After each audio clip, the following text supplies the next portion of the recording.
తెలియజేస్తున్నాను. జగన్ పని అయిపోయింది. ఇప్పుడే మిత్రులు చెప్పినట్టు రేపు జరిగే కురుక్షేత్ర యుద్ధంలో వైసీపీ ఓడిపోవడం ఖాయం. అది నిర్ణయం అయింది. ప్రజలు నిర్ణయించుకున్నారు. ఎప్పుడైతే వైసీపీ ఎప్పుడైతే తెలుగుదేశం జనసేన అలయన్స్ అన్నామో ఆ రోజే వాళ్ళ పని అయిపోయిందని మరొక్కసారి విజ్ఞప్తి చేస్తున్నా. అయితే ఒక్క విషయం మిమ్మల్ని అందరినీ కోరుతున్నా. ఈరోజు వైసీపీ నాయకులకు నిద్ర రావడం లేదు. నేను రాజకీయాల్లో ఎప్పుడూ చూడలేదు. ఎమ్మెల్యేలు కూడా ట్రాన్స్ఫర్లు చేస్తున్నారు.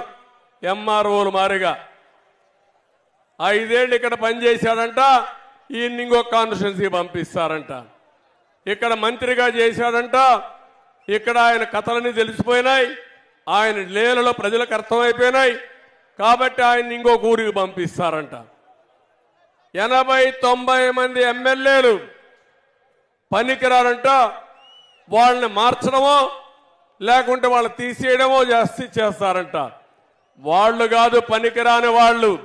పనికిరాని వ్యక్తి, రాజకీయాలకు ఏమాత్రం అర్హత లేని వ్యక్తి ఈ జగన్మోహన్ రెడ్డి అని చెప్పి కూడా నేను మీకు తెలియజేస్తున్నా.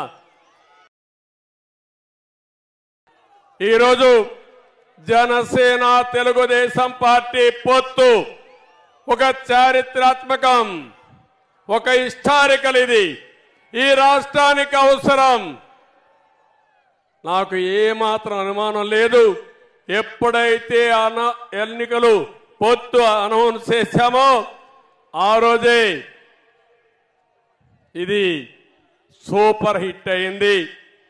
జగన్ సినిమా అయిపోయింది. అందుకే పానిక్ బటన్ నొక్కుతున్నాడు. అది మునిగిపోయే పడవ, అది మునిగిపోవడం ఖాయం.